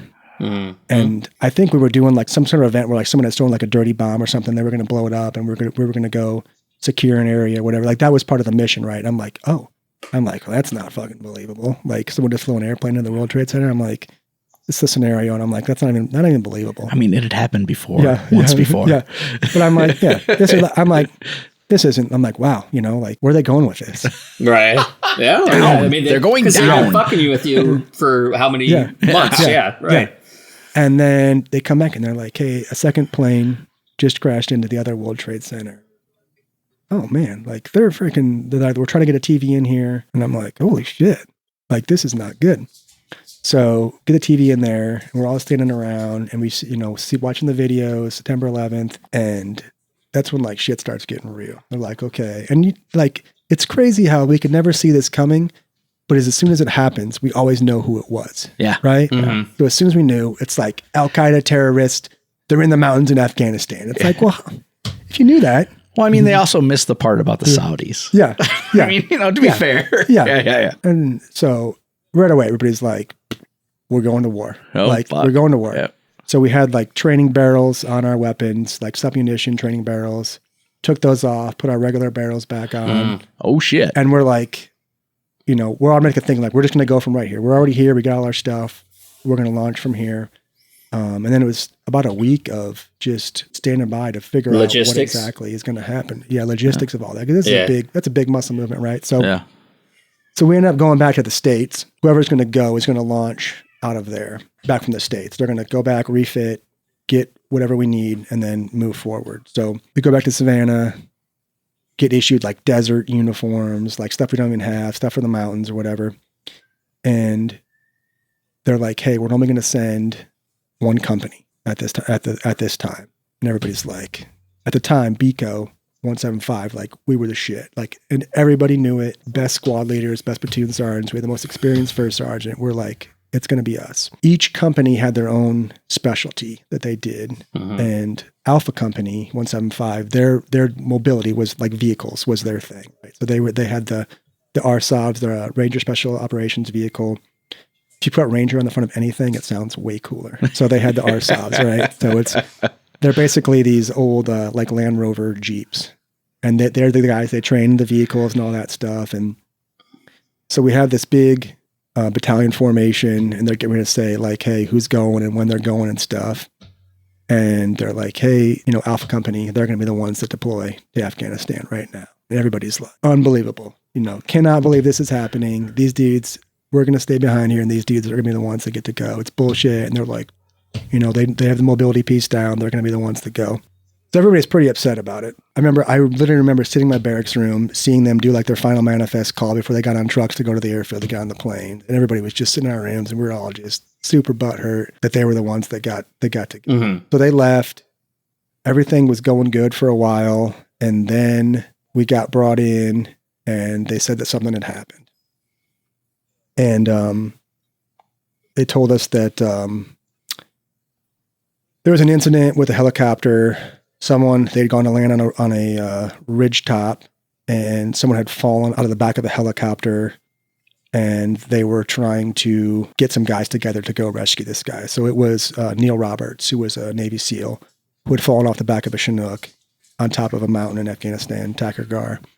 And they were getting a rescue team together to go get these guys off the top of the mountain. And so we had guys from Alpha Company 175 that were part of the QRF. And in the process of going back, what's QRF? QRF is a quick reaction force. So they're guys who are like standing by when shit hits the fan, something goes not as planned. They are a contingency force to come in. So they're going to send these guys in to rescue these guys that had fallen on the back of this helicopter. So send two more Chinooks up there to get these guys. One of the helicopters, one of the Chinooks lands, take heavy fire from the top of the ridge line up there, and the helicopter cannot take off. Bullet holes, getting ripped through the fuselage of the airframe. Guys are getting off. Guys are getting shot as soon as they're coming off. And there's this huge firefight on top of this mountain. I think within the first, pretty quick, 3 guys end up getting killed. Wow. Right away. So that was eye-opening. The second helicopter couldn't land on top of the ridge. They had to land down below, and guys actually had to race up the mountain to get to them. So at the time that they're going up, the guys from the original infill that had fallen off, they were trying to get down the mountain to get away from what had happened. So we ended up losing 3 guys, and that was obviously very difficult for everybody. One of the guys that got killed was a young private who was in the RIP class right in front of me. And so it became like way more real, like, holy shit, this is serious stuff. And then everybody, they hadn't come back yet, but everybody's pissed off that we're still sitting back here. Guys are dying. Everybody wants to get into the fight. So that was the first rotation. And then those guys came back. And then basically we started rotations after that. So you would go do, I think, 90 to 100 days deployed. Then you'd come back for like 6 months. And then you'd go. So by the time the next rotation came around, 6 months later, we were going to go. Our company was going to go. I think all 3 companies. Basically, it was battalion at a time. So like a battalion would go. A battalion would be on standby back at the house. And then a battalion would be doing like training stuff. And so it was our time to go.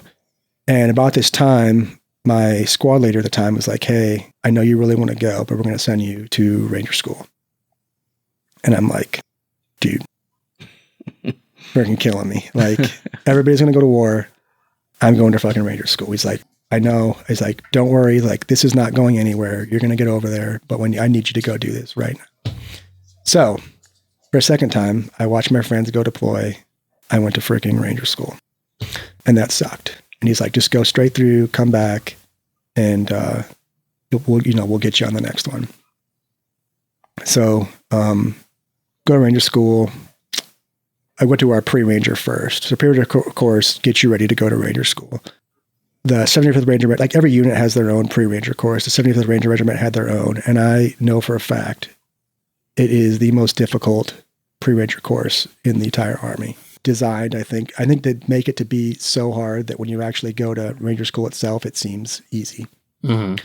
So it's 3 weeks long, and it was a kick in the nuts. I think I ended up losing like 10 or 15 pounds in that 3 weeks before I even started Ranger school. You weren't still 150 at the time, right? I was not much more than that. Oh, Jesus. So that was difficult. Went to the pre-Ranger course, went to Ranger school, and I started Ranger school. Was doing good. I was in the bending phase, and it was like the middle of the summertime and 1,000,000 degrees out. And there was just one day where I was just not... I thought I was going to see the wizard. Like, it was not good, right? Ears started ringing, started getting like tunnel vision. And I'm like, hey, I am not good. This is not normal. I'm like, I am not good. So they call the medics over, went and saw the medics, and it turned out I had pneumonia. Oh, fuck. And they're like, hey, we're not going to let you finish this right now. Go home, come back. So I'm like, damn it, I got to start all over again. So serious? My boys are going to, So my boys are going to combat. I'm going to go back to the house for like 2 months. Get better, and then come back and start all over again. So go back to the house, still just working out, trying to get ready to go back, get a slot like 2 classes later, and I come back, I think it's October, and I get ready to start again. So I come back down, and I'm like, dude, I'm going straight through. I want to be done by Christmas, and I'm going to get to the next deployment. So go back, start Ranger school again, do the same shit I'd already done all over again. Like, I knew what was coming. I knew the days, what they're going to be like. I knew it was going to suck. Does that make it worse? I think it's worse. Yeah. And everybody's like, dude, what's next? What's next? What do they got next? I'm like, oh, this is going to suck. I mean, knowing what was coming, I think it's worse. You did steel yourself and like, okay, I know. Yeah. Okay. I can imagine, because it all sucks anyway, right? Yep. And then, so I ended up going straight through. It was like 72 days. You do the bedding phase. You go up to the mountains. You do the mountain phase. Go down to Florida. You do the swamp phase down there. Yeah, you're graded as a platoon leader, platoon sergeant, squad leader, all these different leadership positions. I had a great group of dudes in my squad, and it sucked. Like, it was not hard, but it sucked. Burned a lot of calories. I mean, you're literally like, your uniforms start to stink so bad because you don't have any body fat left, and you're like burning like muscle tissue. So like ammonia. So it's like ammonia, right? Yeah. So your shit stinks. Yeah. And I think at the end, all in all, I think I ended up losing about 30 pounds. Off your 150? Mm-hmm. I was down to like 125. Like, Jesus. It was bad. If I showed you, I'll have to show you a picture. It was like, yeah. Oh, wow. It was bad. And that's an elite fighting man right there. Yeah. So yeah, when you get back from Ranger school, your body is not in good shape. Oh. And they say it takes like at least a year for you to fully recover. It's like you went to the fucking moon. Yeah. Oh yeah. It was bad. Yeah. Came back like, cheeks all sunken in, just, you could see my ribs. Like, it was bad. Mm. The guys that get recycled, they actually do better because they get, a 2 or 3 week break in between each phase where they're going, but they're eating good again. And then they'll go back out and do a phase. And then, they'll recycle, they'll get fat again, and they'll go out and do another phase. And those guys seem to do it better. But you go straight through, it sucks. Wow. So I ended up graduating right before Christmas, get back home. So that's coming to the end of 2002, 2003. We're getting ready to go another training event. And squad leader comes in. He's like, hey, we're looking at an airfield in Iraq. And I'm like, Iraq? I'm like, no, bro, Afghanistan's where it's at. Mm-hmm. And he's like, yeah, we're looking at jumping into Baghdad International Airport. And I'm like, what's going on in Iraq? And I started talking about weapons of mass destruction, right? Mm-hmm. Saddam Hussein. Mm-hmm. So like, right, we're going to do a couple training exercises, and then we're going to go jump into Baghdad and take the airport. And I'm like, this is going to be in history books. Like this is going to be legit. We'd seen the guys that had jumped into Afghanistan, Objective Rhino, the 375 guys. We'd seen them. They got their combat jump right into Afghanistan, and we're like, all right, dude, we're gonna get in on this. We're gonna make history. Like this is gonna be big time. We did a couple training missions stateside for airfield seizures. Packed all our stuff up, and we were going to stage out of a base in Saudi Arabia. So we land in Saudi Arabia on these C-17s, ramp drops, we get off the airplanes, and it's like the moon. Like, it's this moon dust in the middle of nowhere. There's like a runway and a small like airport building in the middle of nowhere. It's like this strategic strip in the middle, literally nowhere. Like, it legit looks like Mars. Oh, fuck. We get off. They're like, hey, there's like these mill vans. They're like, hey, your guys' tents are in there. Go into that building, check in with those guys. And then good luck. C-17 closes up and takes off. And we're like, what the fuck? Are we riding camels? What are we doing? So we go to this building. There's these couple like Saudis in there. They look at your ID. They're like, yeah, you're good. And we go to the little camp area, start putting up these tents. There's these like GP medium tents or whatever. I mean, there's nothing. There's like pallets of MREs, pallets of water. We're putting up our own tents. There's no place to take a shit. You know, it's like you're digging a hole out in the sand. Like you're starting from scratch in the middle of nowhere. Wow. So the buildup starts. More planes end up showing up. More people end up showing up. And slowly the force builds there. And it gets a little more comfortable. It's never like truly home, but it gets better and better. So I experienced my first, I think they call them like a haboob. They're those like giant sand and windstorms. Okay. So they say there's one coming, right? And take all your stuff inside your tent. Stay inside if you can. Don't wander away because you will get lost. So we're sitting there watching this thing come, and it's like this giant reddish orange cloud coming across the desert slowly but surely.